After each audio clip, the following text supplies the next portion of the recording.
Welcome to Kibbe on Liberty.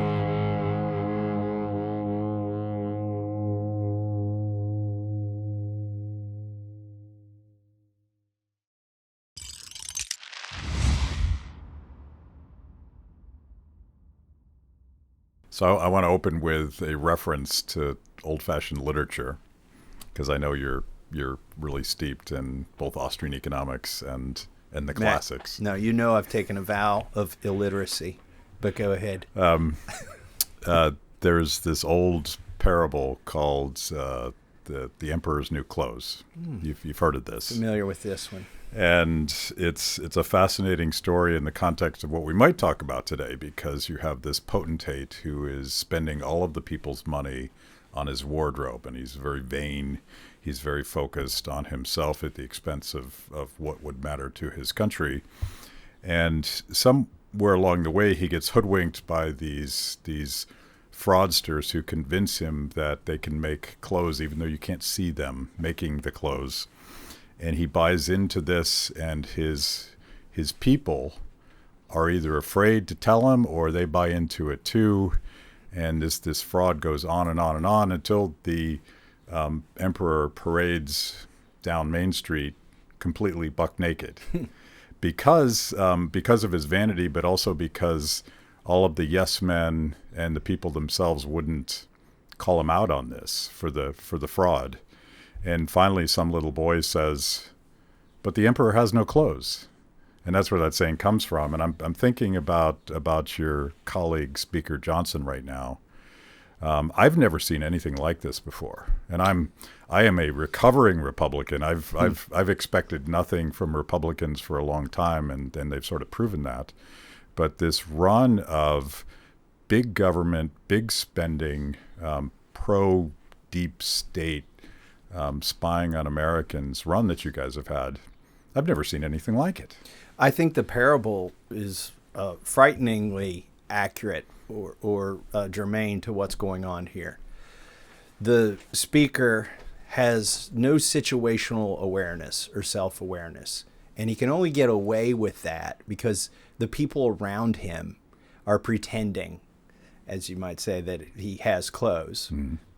The analogy here might be that he's conservative or that he's supporting our principles. Or even that he's a Republican.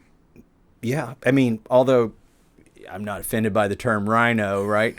Because what is, right. If a true Republican is what most of my colleagues are here in Washington, D.C., then I'm probably not one of those. Yes. Okay. But he doesn't have situational awareness. I think he's in over his head. He's a lost ball in tall weeds. He doesn't have a staff, a collection of advisors who can tell him when he has a bad idea. This was, whether you love him or hate him, Kevin McCarthy had come up through the School of Hard Knocks, and he had done a lot of things wrong. He had made a lot of bad moves, but he had collected staff, sort of like Darwinian selection, right? He made it to where he was because and got there because he had staff who could tell him when, hey boss, this might not be the greatest idea. He also had congressmen that he would consult, and especially there toward the end of his tenure, that's kind of what Chip Roy, Ralph Norman, and I were on the Rules Committee. We were, in a way, canaries in the coal mine, but also the conservative conscience, which was represented on the Rules Committee. And we could tell Kevin, hey, Kevin, you may talk us into getting this thing through the committee tonight, but it ain't going to play in Peoria. It'll go down on the floor. And Speaker Johnson doesn't have any of that awareness that's provided by other members or provided by his staff that's been, that's accumulated and matriculated. So, yeah, the emperor has no clothes. And I am, along with Marjorie Taylor Greene and Paul Gosar, standing up and saying that.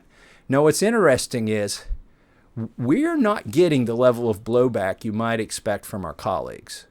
They're a little bit upset with us that eventually they're going to have to make a decision and go on the record, and they're getting pressure from constituents. And some of them have gone on radio shows and said things about Marjorie and I. And I give them room. I know why they're doing that, because they're getting crushed back in their districts for not admitting that the emperor has no clothes. And so I don't get mad. They're barely keeping their chin above water, and that's because they won't acknowledge what is patently true to everybody out in the United States, and that is the Speaker has sold us out time and time again.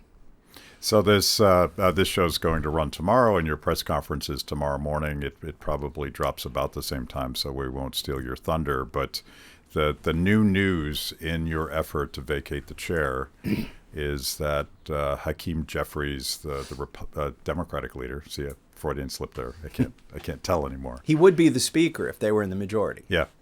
He's the one they unanimously voted for 15 times when Kevin was running to be Speaker. Yeah. And then when we tried to elect another Speaker after Kevin was deposed, he's the one they all voted for.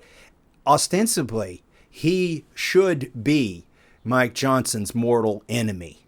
It's the general for the Republicans and the general for the Democrats, and their general just endorsed our general. Yeah. Now let's talk about how we got here. So in October, Kevin was replaced by Mike Johnson, and Mike Johnson deferred a lot of decisions all fall into December. And there are actually moderates in our conference who are upset with Mike Johnson because he doesn't make a decision and stick with it. He lacks leadership skills. I don't think anything he's done in a previous life has prepared him to manage a large staff, has prepared him for the sort of personal connections you need to build to be the Speaker. And in fact, I may lack those attributes as well. I'm just making an observation. But there are people mad at him who aren't even ideologically aligned with me in our conference because he just doesn't make a decision. So he deferred all these decisions. He gets to February, and he's got 3 things backed up that the deep state wants, that the establishment here wants, and he's behind. And so the first one was the omnibus. Now, we had done 7 of the 12 bills, and then Kevin got the boot. And instead of starting on the other 5, Mike Johnson threw it all in the trash, did a CR, and eventually did an omnibus in 2 parts, 2 minibuses, whatever you want to call it. It's a bifurcated omnibus. But they're sort of maxi buses. Maxi bus. Yeah, they're very large. It spent more. They couldn't fit it all in one bus. Yeah. So it spent more than Pelosi spent. Mm-hmm. Okay, how is that? And it had budget gimmicks in it that assuaged the consciences of some of my colleagues. But the cold hard fact of the matter is that it spent more than Pelosi spent in her biggest year. Yeah.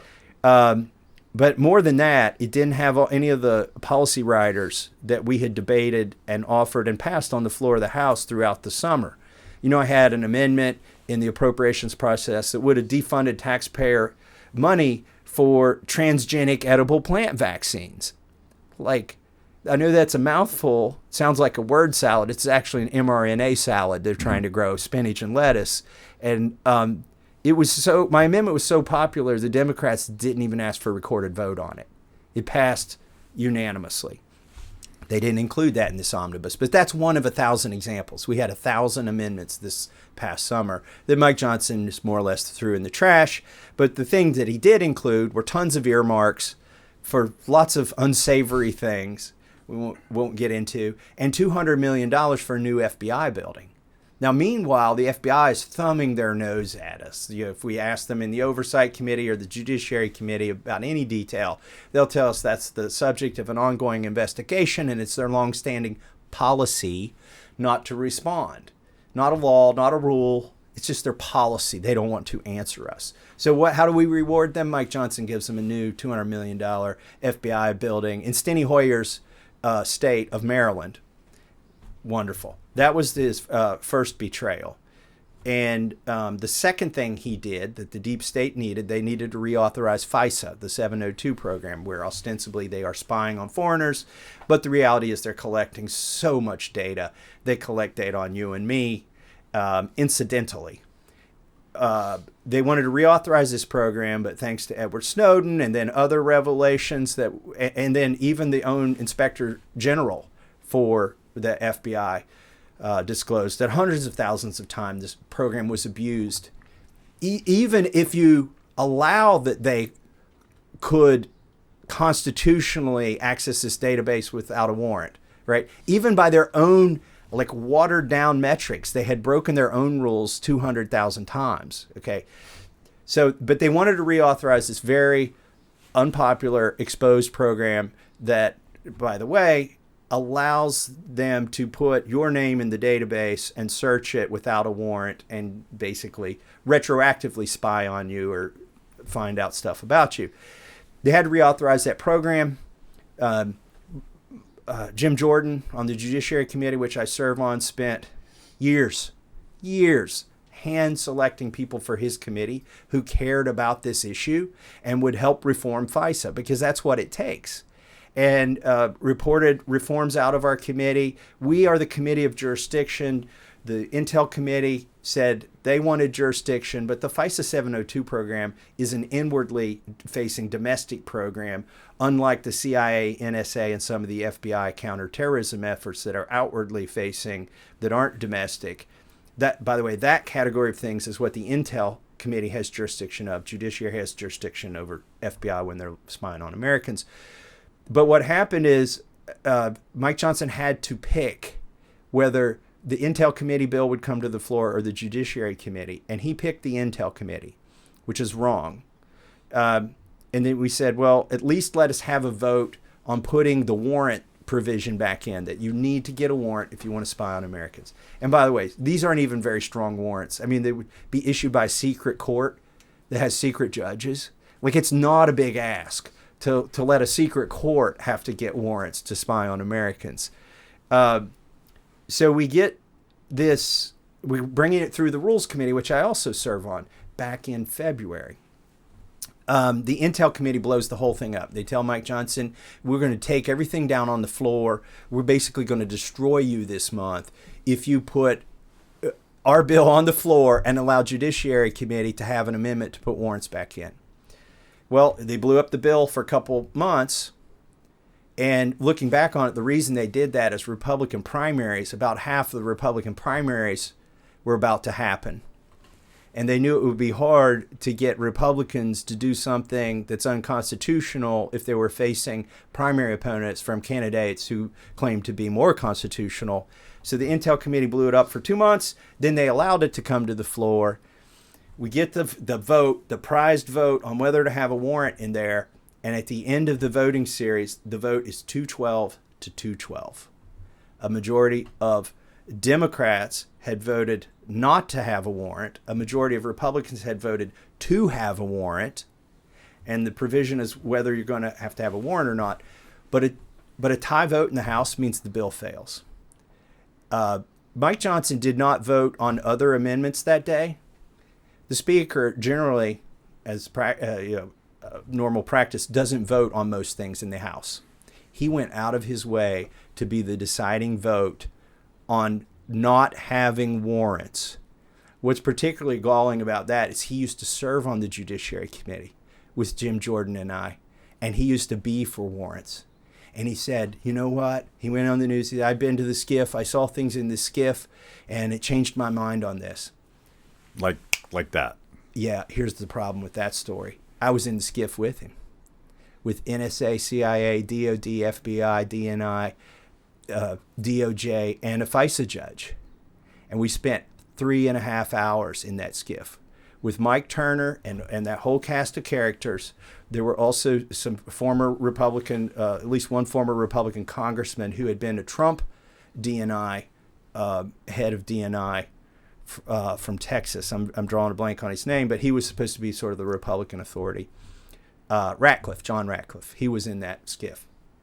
Biggest waste of my time in my life, 3.5 hours. They gave us some hypotheticals, but when we pressed them, they could not give us one example of how they had solved or intervened in an act of terrorism by using the warrantless spying program in a way that where getting a warrant would have stopped them. So I'm not buying his, I was in the SCIF so I know, because I was in the same SCIF with him. I hadn't heard that story. Free the People is embarking on our most ambitious project to date to document and expose the lies behind the greatest public health failure in my lifetime.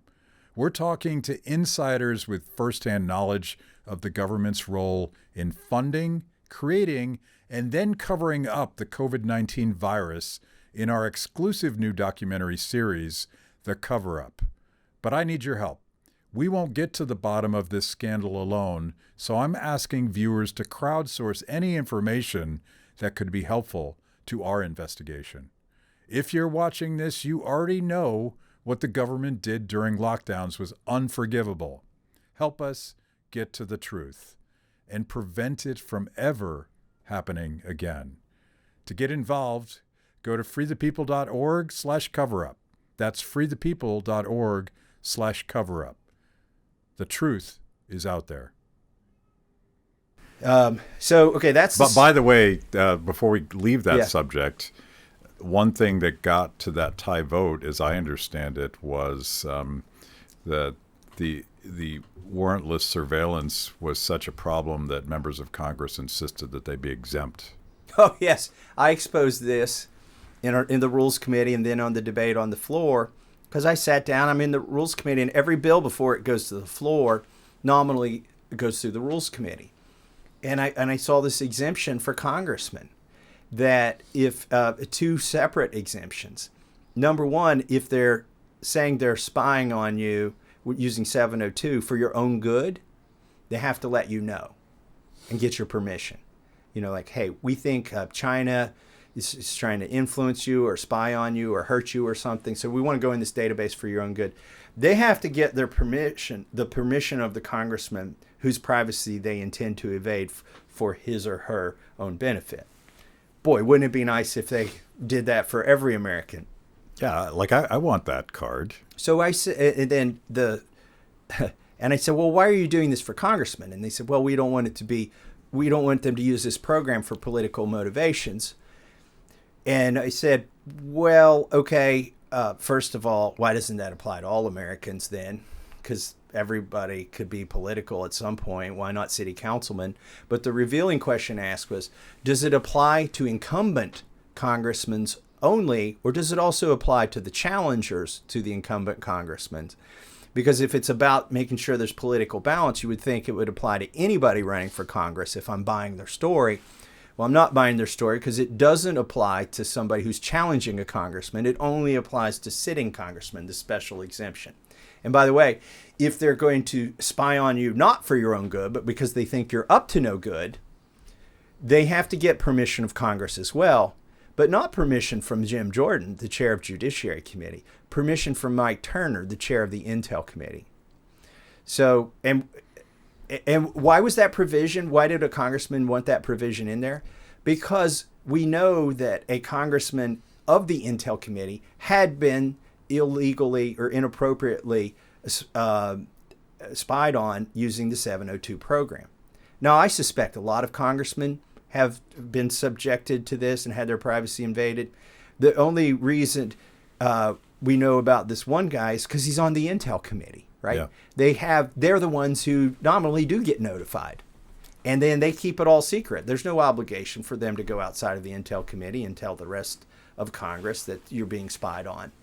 So you told a story earlier, just to put a button on this, that the Oversight Committee in the House, the constitutionally empowered function of the House of Representatives to oversee these administrative agencies, they won't answer your questions then. So is there any reason to expect that they will actually let you know that they're surveilling you if you don't happen to be the right kind of congressman?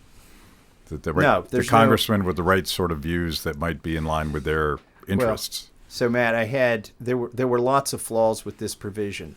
Let's say you agreed that congressmen deserve special privileges because the balance of government requires that you don't have the executive branch spying on the legislative branch. And there actually is a provision in the Constitution that gives congressmen special power to basically disclose state secrets and slander people on the floor of the House, defame them. Like, we can do all of those things on the floor of the House without being arrested or sued.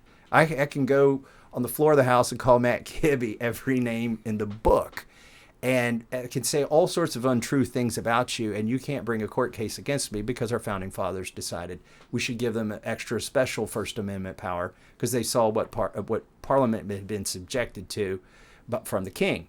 Okay, so, sorry, that's all to say, even if you think Congress should get extra special treatment, this doesn't fix that because it says FBI. It doesn't say NSA, CIA. They all still get, every other three-letter agency gets to spy on congressmen. So I was presented, and, you know, we could have said, well, you need to tell Jim Jordan's committee as well as Mike Turner's, since we actually have jurisdiction over this, right? Why don't you tell the Judiciary Committee? And I thought about trying to insist on fixes to this, but I thought better of it because the only real way to fix it is to give all these protections to every American and to have the warrant provision. So this is all theoretically important, but we know for a fact that the FBI would never, ever put the thumb on the election scale and try to push certain elections in a certain way because they just wouldn't do that. That wouldn't be right. They would never censor us on Twitter or Facebook. They would never say that these accounts should be banned. They would never set up partnerships with 501c3s and NGOs and universities to use AI algorithms to ban hundreds of thousands of posts at once. They would never do those That would things. be unthinkable. Unthinkable. Oh, but wait. Yes, they did do all those things, and we've discovered that thanks to the Twitter files and some of the work that Jim Jordan and I and others have done on the Weaponization Committee, where we've exposed that. And Mike Johnson just gave them a bigger weapon to use against us. He just rubber stamped all of the wrong things. They're going to say there were reforms in there that now you don't have to worry about it, but it's the FBI policing the FBI. And you can't, it doesn't work that way. The founders knew you would need the equal branches to keep the others in check. So, okay. By the way, this list of particulars is reminding me of that middle section in the Declaration of Independence, all the beefs against the king, but we're just getting started, so keep going. Right. So we went through the first betrayal, which was the omnibus. Instead of doing 12 separate bills, he abandoned that. Instead of putting the provisions that we debated and amended and passed on the floor of the House to protect you using the funding mechanisms, he threw all that out.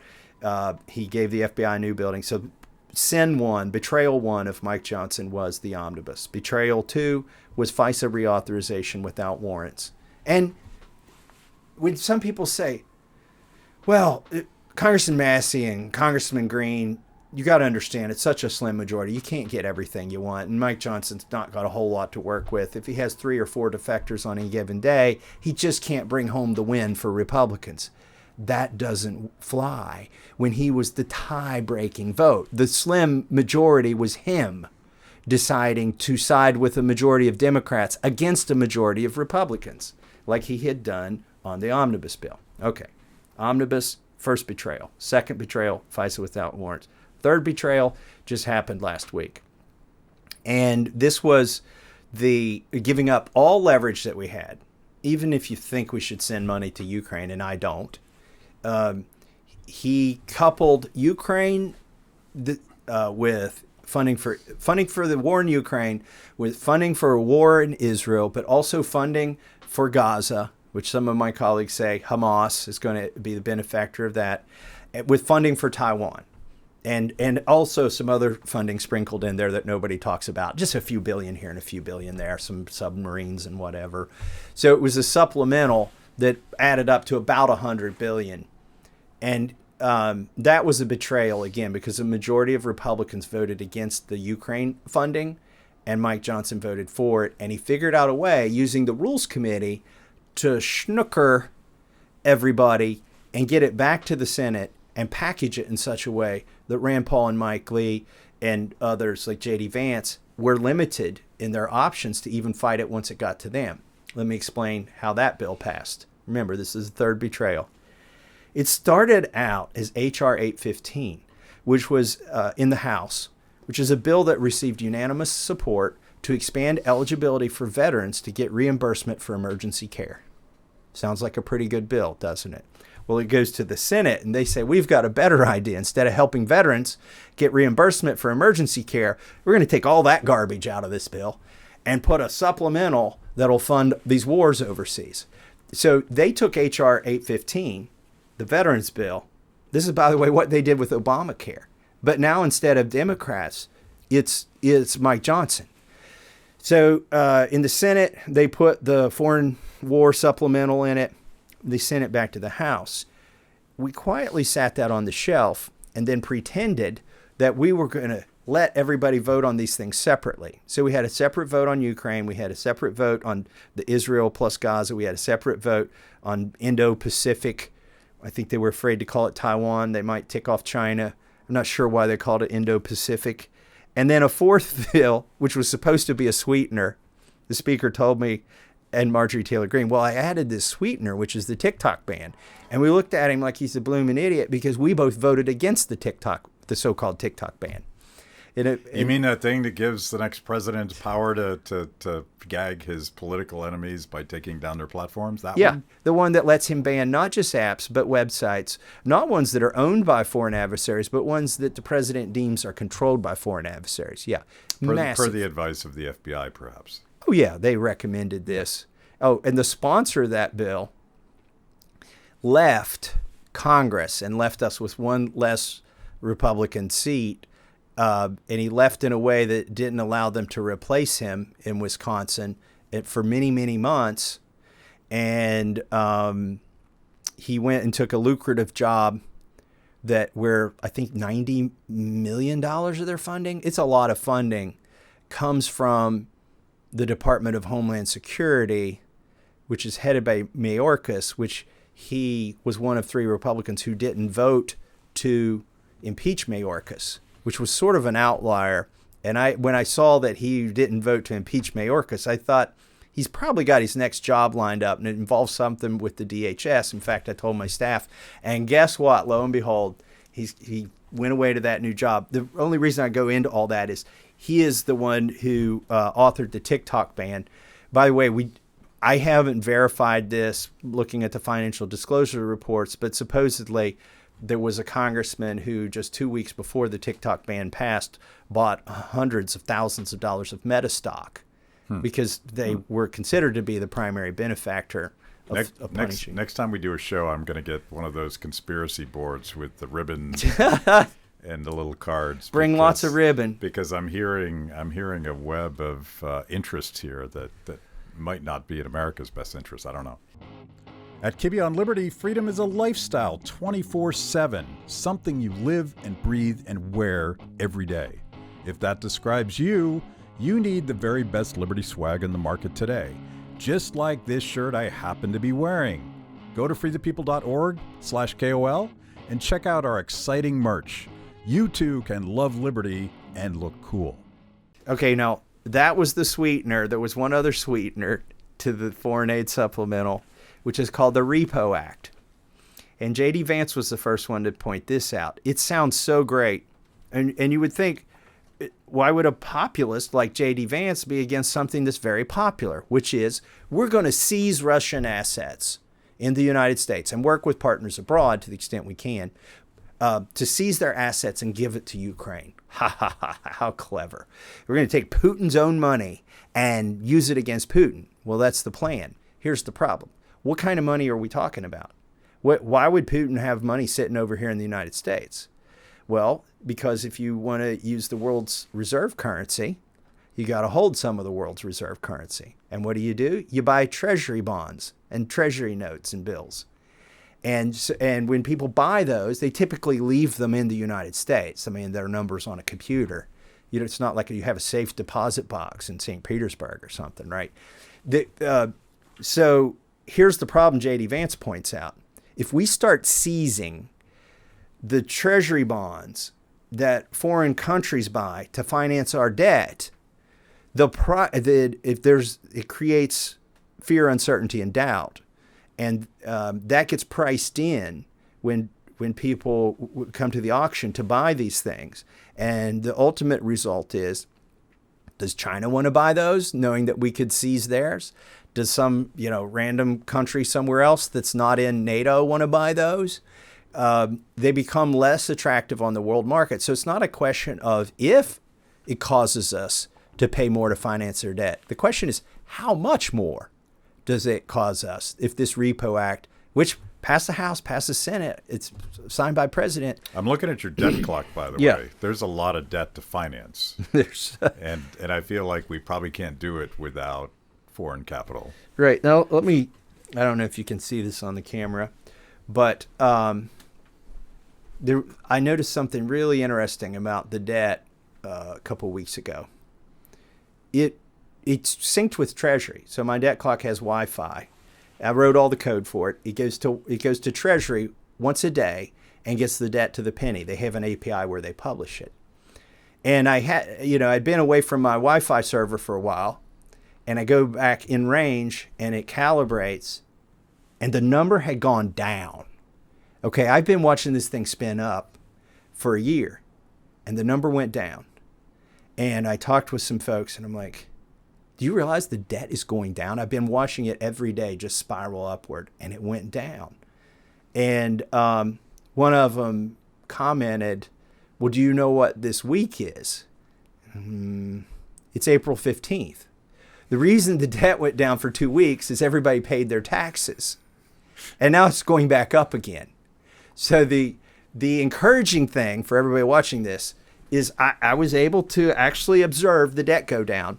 The bad news is it only went down for a little while, and it's because everybody paid their personal income taxes that owed extra. By the way, I assume most of the spending that we're talking about hasn't even impacted the debt yet. No, but I have people on the floor of the House, they vote, and then they turn around and look real quick at my vet badge to see if it actually caused it to change. Yeah, it could do that, but yeah. Treasury's a couple days behind on publishing the debt. At what point do you need more digits? Because we're at I've got 35 trillion, something like that. It doubles about every 10 years, which means the rate's about 7% that it's increasing by, which is higher than our GDP is growing, right? So that should concern you. But I think it's been doubling recently at about every 10 or 7 years, which means the increase in debt's about 10% per year, which is to say in 7 years, it'll be 68 trillion. And then it won't take but maybe another couple years to get to 100 trillion. So we're looking at probably less than 10 years. I've got a Y2K problem with my debt badge. Well, it might be sooner if a perfect storm of choking off foreign countries that are willing to actually finance our debt problem.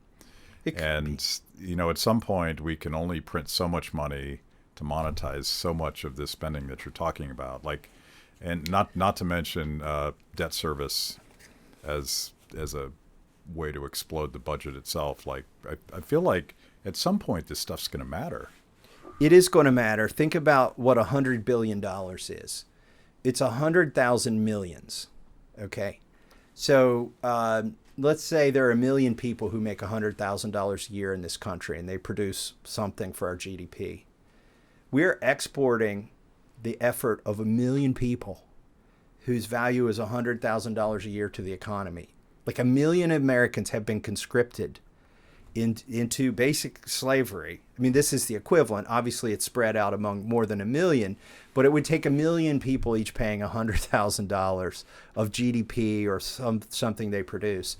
Now, okay, it's true it goes to the military-industrial complex before it goes overseas, because what they're building are planes and missiles and bombs and guns and bullets. So some of this money gets scraped off by the prime contractors and for profit for Raytheon, Boeing, and Lockheed Martin. But still, and then people do work for a living, right? And so they get to take that money home and, buy their essentials. But ultimately, they're still producing $1,100,000 units worth of things that go overseas and blow up and kill people and don't come back. Imagine if all that effort had gone into building infrastructure here or private buildings. Like this would look like a sci-fi movie. The stuff would be so nice. Or God forbid, people were allowed to keep some of that money. Yeah. Maybe take care of their families and save, retire earlier so they're not slaves to the debt forever. But that stuff's so old-fashioned, that's probably not appropriate to think about anymore. Old-fashioned. All right, so let me complete the third betrayal.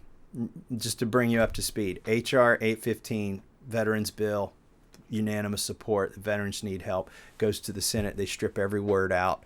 They insert the foreign aid supplemental. Comes to the House. We pretend we're voting on 4 separate bills with the sweeteners, which are actually not sweeteners.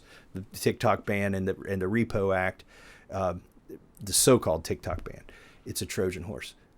Those 4 bills, thanks to a rule that came out of my Rules Committee that I voted against, once they all 4 passed, they merged together. They transformed from bills into amendments. They amend H.R. 815, the veterans bill that started in the House, that the Senate ping-ponged back to us, and now we send it to the Senate as one whole bill.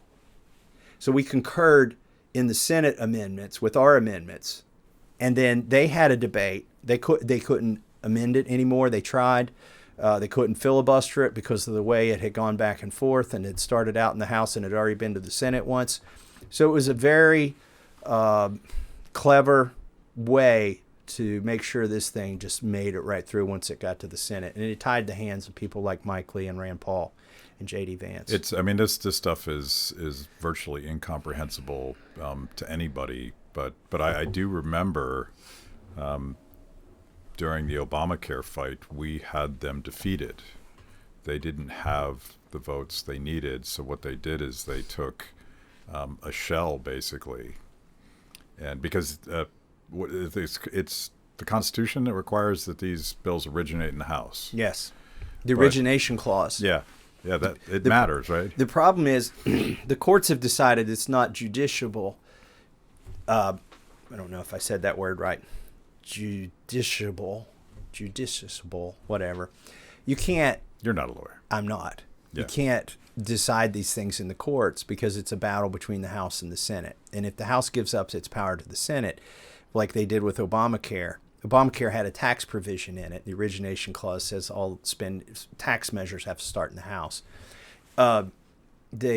Because we didn't care when the Senate sent it back to the House, then the courts said it's okay. You can get away with it. And the reason Republicans didn't challenge it, wholeheartedly, is they knew they would do the same thing again, and that we regularly do this.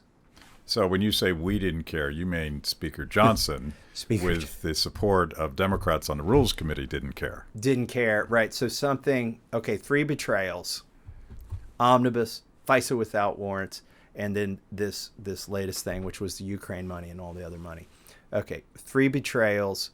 The third one, something miraculous happened. I wouldn't say miracle in terms of like Christmas miracle, okay. Something unexplainable or indefensible happened. And that is the Speaker, Chip Roy, Ralph Norman, and I went to the Speaker's office. We are on the Rules Committee. The votes, there are 9 majority and 5 minority members on the Rules Committee. 9 and 4. 4 minority or 9 majority. If any 3 of us object to a rule, it can't even get past the Rules Committee, because then the vote would be 6. That's 9 minus 3. To 7. That would be 3 plus 4. 3 of us object, and the Democrats always objected, and the Republicans always objected, and they're in the minority. The Rules Committee is called the Speaker's Committee. The Rules Committee is how the Speaker exerts his will, his power. He doesn't go to the floor of the House and hit the gavel all the time. You don't see him up there like finagling everything. It's all done in the Rules Committee.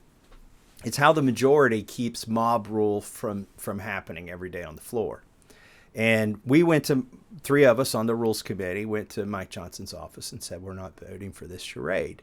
This would be the Ukraine money that gave up all our leverage to do anything on the border.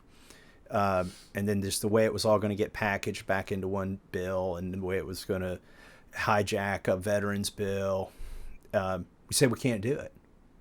And he plowed forward anyway, and he did something that hasn't been done since you and I have been alive, and that is he got every Democrat on that committee to vote for his rules and overcame the objections of me and Ralph Norman and Chip Roy. And then on the floor of the House, he got like a majority of Democrats to vote for the rule. This never happens. Like, I've been there 12 years. It never happens. And you may say, oh, well, it's okay, it's bipartisan. You know, sort of like the veterans bill started out as. Why wouldn't you want bipartisanship on the floor? I'm not talking about policy that we can agree on. What Mike Johnson has devolved into and what became painfully obvious last week is we have this sharing of power, not about policy, but about procedure. Instead of Mike Johnson relying Republicans to give him the power to bring bills to the floor, he relied on Democrats. So they get to now determine what bills come to the floor, which amendments are allowed on that bill, when they will come to the floor, how much time will be given for debate. Like all of those things that are reserved for the majority are now being shared with the minority by Mike Johnson. And so one of these legislators famously said once that you write the bill and I'll let you write the bill and you let me control the rules and the procedure and I'll get my way. You know, I don't care what you write. I'll be able to get my way by controlling the rules. And that's where we are right now, Matt. We are in a shared power structure in the House of Representatives. A lot of my colleagues don't want to admit it, but today, now we get to today, what happened, which will be the subject of our press conference tomorrow, which is when your video is likely to air, which is Hakeem Jeffries said that if Marjorie Taylor Greene and Thomas Massie and Paul Gosar call up the motion to vacate, we will vote to table it. We will save Speaker Johnson. Why in the world would Speaker Johnson's foe vote to keep him in power? Why would he save him? Because he got everything he wanted. Chuck Schumer got everything he wanted.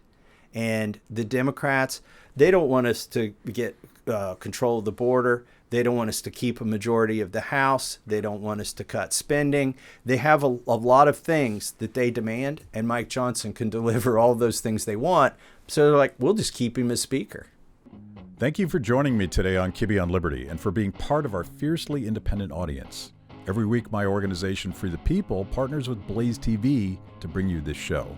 My guests bring smart perspectives on everything from current events to timeless philosophical debates. If you like what you hear, go to freethepeople.org/KOL and support Kibbe on Liberty so we can continue to produce these honest conversations with interesting people. Now, let's get back to it. And you've argued politically that the big thing that he's delivering to the Democrats is potential control of the House in this election, because this run of unliberty, unfiscal responsibility, just, I don't even know, like, I can use words that I'm not probably going to use on my show, but this has to be just a gut punch to the Republicans that vote for these guys. What a gut punch. I felt like I was punched in the gut twice on the floor of the House. There are two moments that are seared into my brain. One was the 212 to 212 vote with Speaker Johnson not even normally voting on amendments, but going out of his way to vote down warrants. Okay, that's seared in my memory. That was painful. But what was even more painful is what happened last week, which is when the Ukraine bill passed with every Democrat voting for it. Remember, Mike Johnson gave power to Hakeem Jeffries. So they got exactly what they wanted on the floor. Most Republicans voted against it. But the Democrats broke out in cheers and jeers and clapping. And I mean, this was premeditated. There was somebody handing out Ukrainian flags. Yeah. And they're all waving the Ukrainian flags. And I had the audacity. I thought, okay, well, they're breaking House decorum. Okay, every single one of them. I'm going to film this. By the way, the Sergeant at Arms assistant who should have been going and telling them, put away your flags, was not doing it. It was bedlam had broke out. And I filmed the whole thing, just a 9-second clip, just to give people a flavor of the humiliation ritual that was being wrought upon Republicans by Mike Johnson and the Democrats. And I put it on X, and it got 4 million views. That was on Saturday. Tuesday, the Sergeant at Arms office called my staff in Kentucky, got a hold of my press secretary, and said, if your boss doesn't delete that X post, we're going to fine him $500 and take it out of his salary. Now, remember, I was fined $500 for not wearing a mask and took that all the way to the Supreme Court. I did not win that fight against Nancy Pelosi, so I know the $500 is real. And then if you keep doing the infraction, it becomes $5,000 after that. They would claim that I broke House rules by filming on the floor of the House. But they said if I deleted the post, they wouldn't fine me. But there's nothing in the rule that gives them that authority to basically censor what I've done. And by the way, to fine me, the Sergeant at Arms can't come to Kentucky. He can't deliver notices like that. While you're doing it in the moment, they have to fine you on the floor. They were taking all kinds of liberties with this rule. And so what did I do when they threatened to fine me for sharing the humiliation video? I reposted it. And I said, now it's got 8.5 million views. And I said, hey, the speaker is, the Sergeant at Arms has said he's going to fine me for sharing this. And so everybody else wanted to share it. And I haven't taken it down. Even Elon Musk, who's trying to stand up for the First Amendment in other countries, he asked on the post, can they really do this? And I explained their logic and how it was flawed. But after all that pressure, Speaker Johnson posted, he said, we've reviewed the video and we've decided not to fine Congressman Massie. I don't even understand, I saw many, many videos of everybody waving the Ukrainian flag. I don't understand what the purpose was, except maybe to go after you personally, but all they did was make it a bigger story. Mine was the only video that they threatened to fine. Like, I contacted some of the other congressmen. Right. By the way, my staff... And by the way, this is a Republican majority, so this is ostensibly Republican governance threatening you. Because I filmed something that was breaking the rules. Yeah. That's the other part. I wasn't taking selfies on the floor of the House to impress, somebody back home. And there was I wouldn't call it illegal, but there were things that were happening that were against House decorum. It was also, I think the Democrats did it just to humiliate Republicans.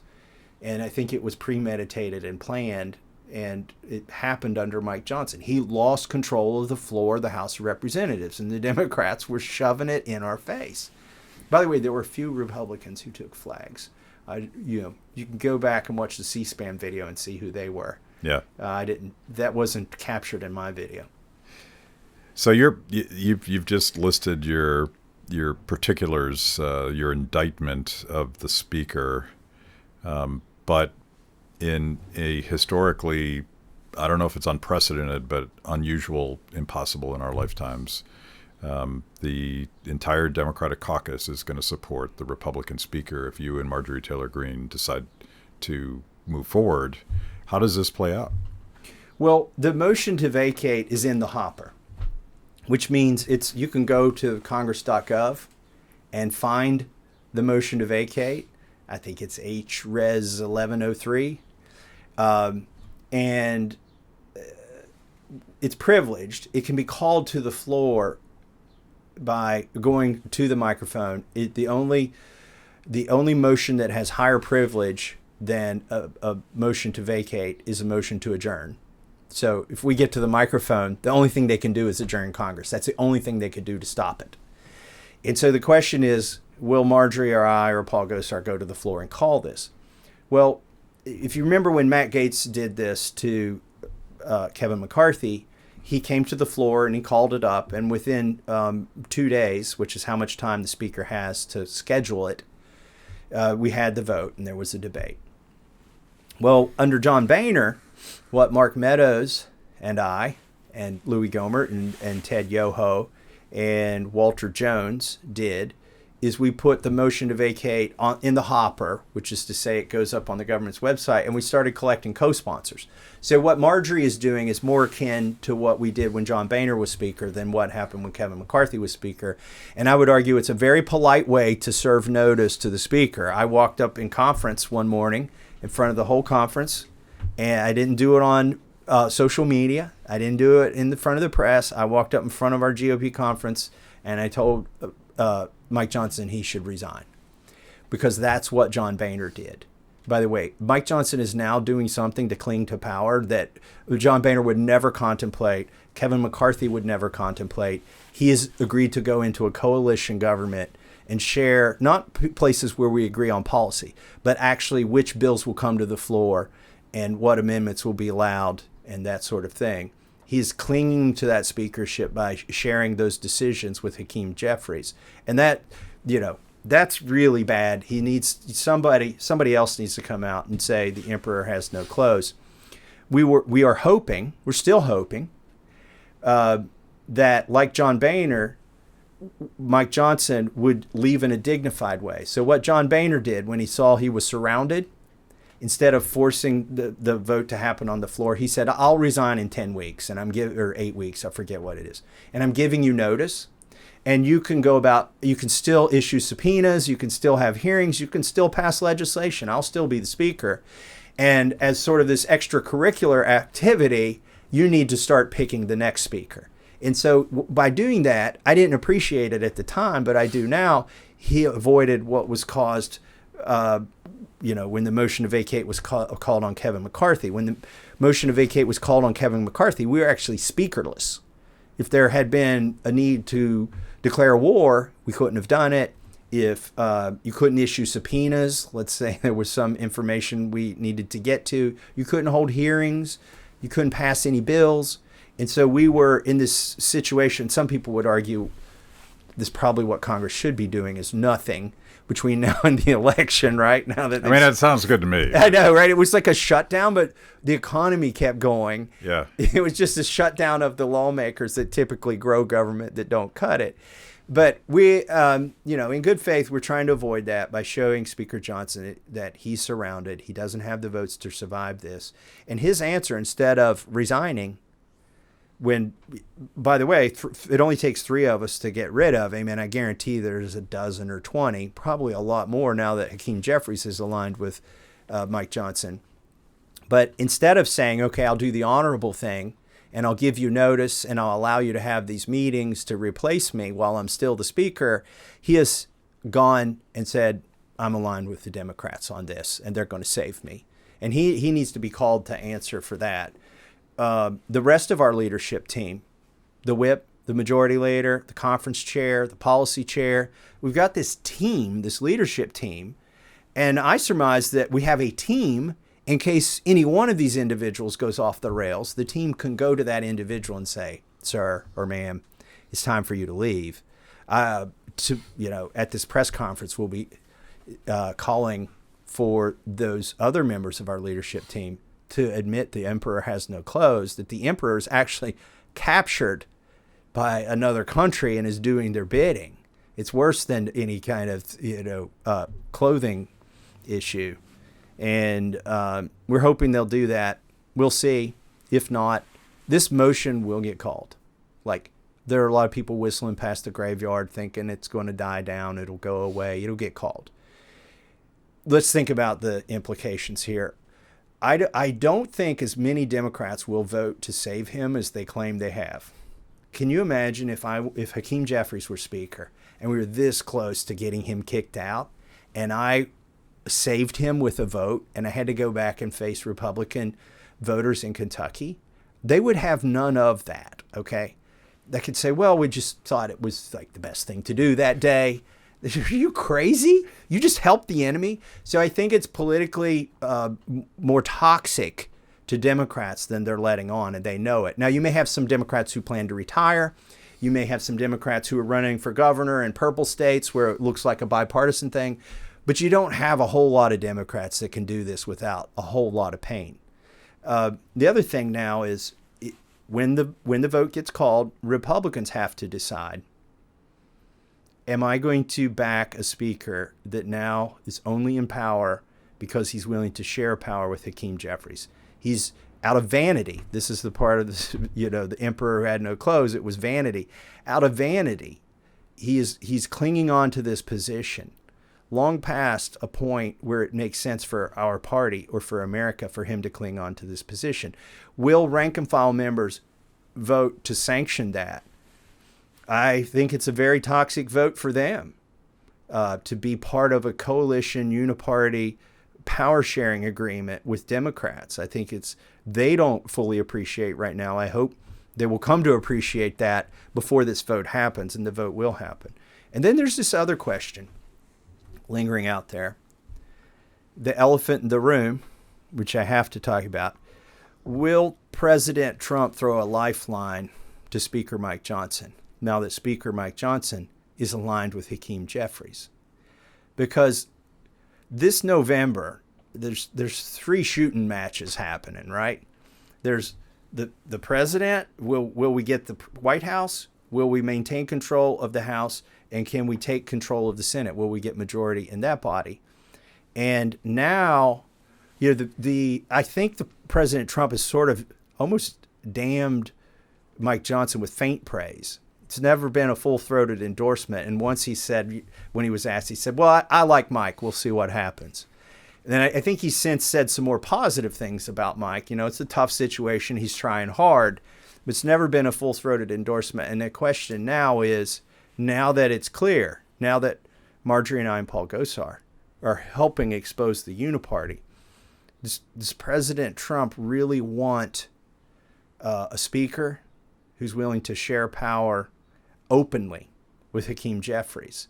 Is that going to help him win the White House? Is that going to help us win the majority so that he doesn't get impeached every week when he does win the White House? And when he does win the White House, does he want Mike Johnson to be the speaker?